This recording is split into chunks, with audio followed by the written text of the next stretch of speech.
Good morning, Sense of Things. Thank you for joining us once again. We've got a lot of good stuff today. So, Ron's going to share with us a little bit about some bankruptcies that happened last year, a lot of economic activity that's happened, and some interesting, fun stuff. So, stay tuned. We'll be right back on in just a second.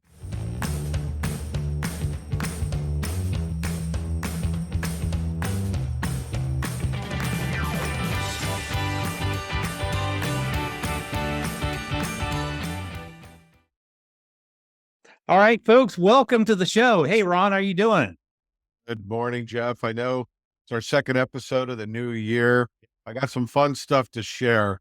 I got to tell you, before the holidays, you and I were joking about watching Elf, Yep. watching Christmas Story. You're a fan of Christmas Vacation and that wasn't always one of my favorites, We but we we'll and, talk and about this that. year we totally broke tradition because we ran out of time and we actually watched Christmas Vacation on Christmas Day, which was just Ah, it just destroyed the whole mystique of our Christmas season and I watching. got to tell you, I did watch it again. There were some funny scenes in there. It wasn't one of my favorites. It was good. And I'm a Chevy Chase guy. So I got to tell you, so during the holidays, there's some boredom right there, not as much activity with work, things like Yep. that. So I'm rooting around the channels. So I got to share this because I'm telling you, my man, I think we've hit a new low. So I believe it was on ESPN2, but when they Okay. have alternative sports, they call it the Ocho or like ESPN8 from the movie Dodgeball. That's where they took that from. So you're not going to believe this. So you're familiar with the UFC, Ultimate Fighting Yes. Championship, Absolutely. familiar with MMA. Yep. Now, apparently, I don't know if you're aware of this. Oh, actually, before I show this, UFC, I don't know if they bought it, but they were interested in buying it in the slapping contest Yep. I where actually watched so I watched an entire documentary on Fox, the Fox Nation channel about this idiotic sport. Yes. and these guys they put chalk on their hands and Yep. they sit there and hopefully they got a mouthpiece and they just whack each other to see who can knock each other out. No, Dumbest sport.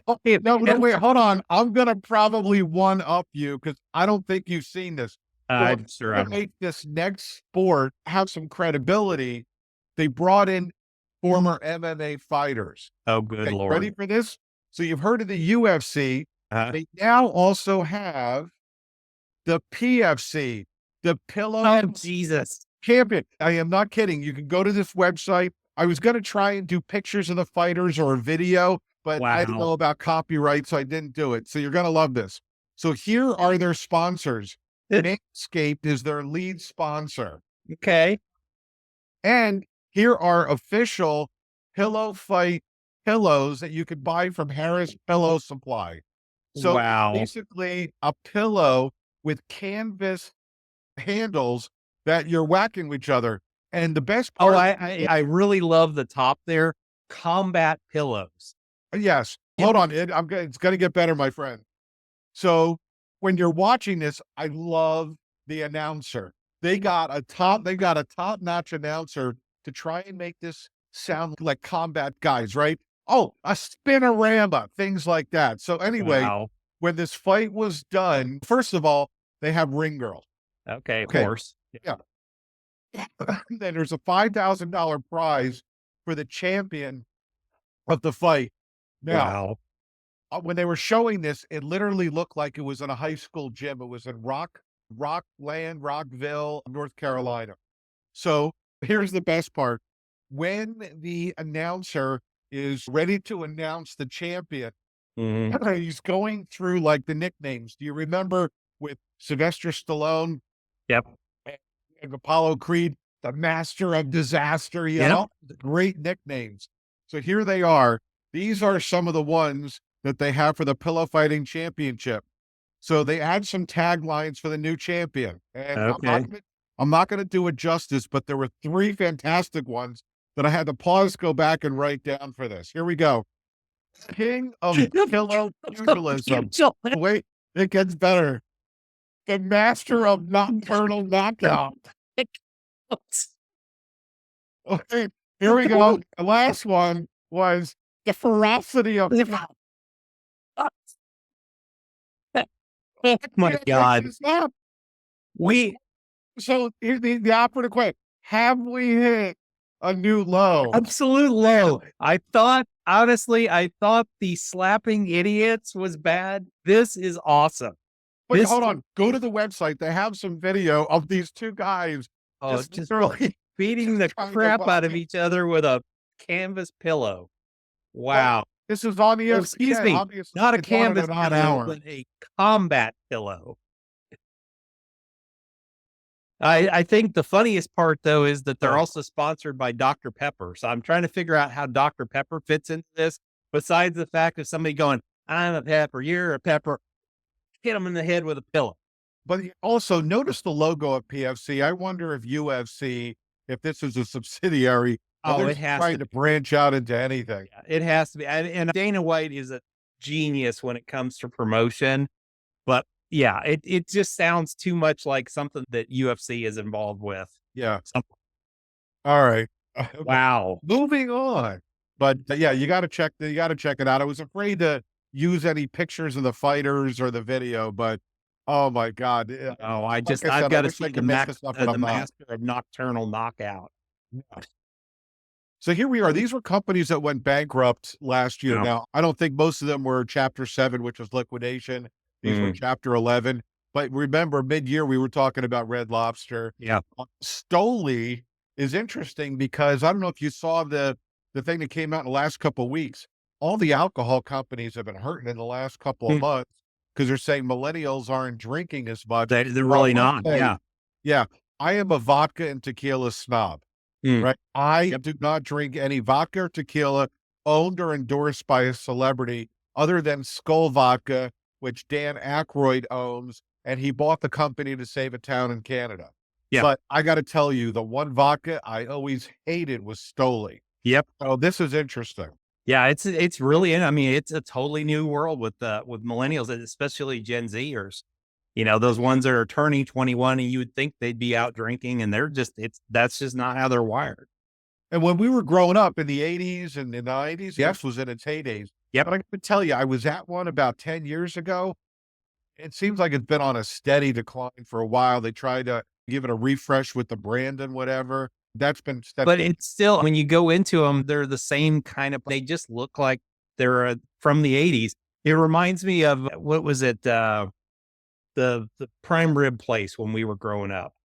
God, I can't think of what it Please don't was. tell me Sizzler Steak and and Ale. Ponderosa. No, Steak and Ales. You Oh, know, it was Steak like and they Ale, were all right. that place when we were growing I up. That's remember where you that. went for your nice dinner and all that. And then they just never changed and they just got old, and there's just too much competition in that world. Yep, and the Big Lots doesn't surprise me. I've been in 1 or 2, I can't Yeah. remember, but Dollar General and all those other stores, and look at their stocks in the last couple of years. Yeah, they're getting Straight down, crushed. straight Yeah. down. The thing Meanwhile, is Walmart's at an all-time high, right? yeah, it's, you would think that the trade down that, okay, people are going there. My wife and I go to Dollar Tree all the time because she does all kinds of projects and she writes books on how to create health projects and stuff like that from Dollar General. We're in there quite a bit. And honestly, it's way the hell cheaper than going to a Hobby Lobby. I can get the same stuff at Hobby Lobby Yeah. for about 8 times more than I can get at Dollar Tree. So I don't understand why. I just don't think they've got enough margin. No, So well, that's exactly right, because I was told if you're gonna get, like, basic supplies like aluminum foil or whatever, Dollar Tree, Dollar General are fantastic, but they tell you never buy food or even mm, canned food there because typically they're getting it right near expiration or yep. past expiration on the cheap. For other little supplies, I get it. All right, Mhm. moving on. I thought this was interesting. Microsoft announced that about for their AI expenditures in 2025 will be $80 billion, half of that domestically, half of that globally. And I thought it was interesting. Wait a minute, they're going to spend 80 billion. What are the companies that are valued at 80 billion and under? So these were just some notable companies that I thought were interesting. You got Mondelez, Constellation Energy, Yes. Cigna, that Illinois Tool Works, which is huge. absolutely. But here's a little bit of conversation, or fodder for conversation. DoorDash, Yeah.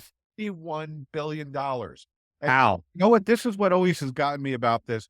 every now and then I got a McDonald's across the street on the way in. I'll get an Egg McMuffin, right? Yeah. Not pretty good coffee, but I get an Egg McMuffin. Next to the cash register, there are shelves there for the DoorDash and the Grubhub people to get that. I'm thinking to myself, if you're sick and you can't get out of bed, okay, Makes sense. okay. Freaking McDonald's has drive-through if you don't want to be seen or get dressed. Yeah. If you So are so lazy, you won't even get off your lazy butt to drive over to you're a going to pay McDonald's. $25 for an Egg McMuffin, a coffee, and a hash brown. Yeah.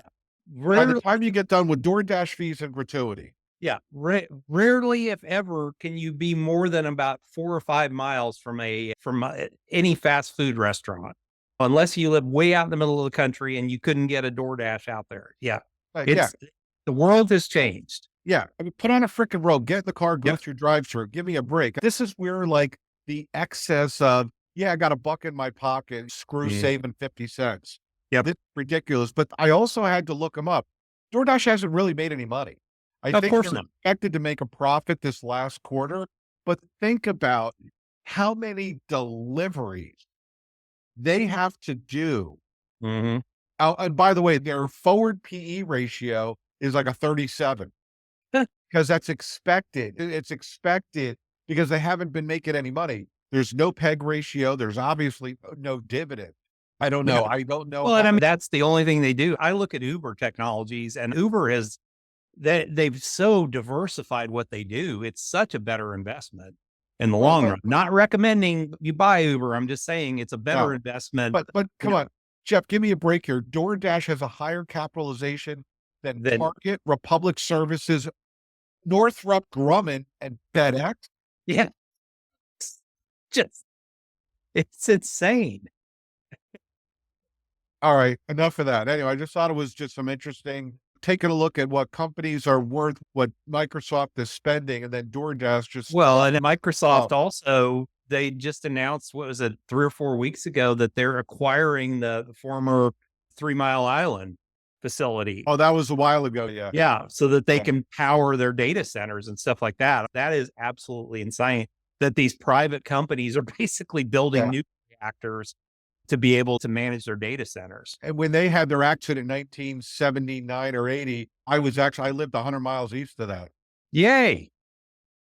And I actually had dated somebody that grew up near there. And Mm. apparently there's a lot of adults that have had issues or died of strange circumstances or Yeah. of odd things earlier in life. I didn't realize, but there were studies done over the last 4 decades on this.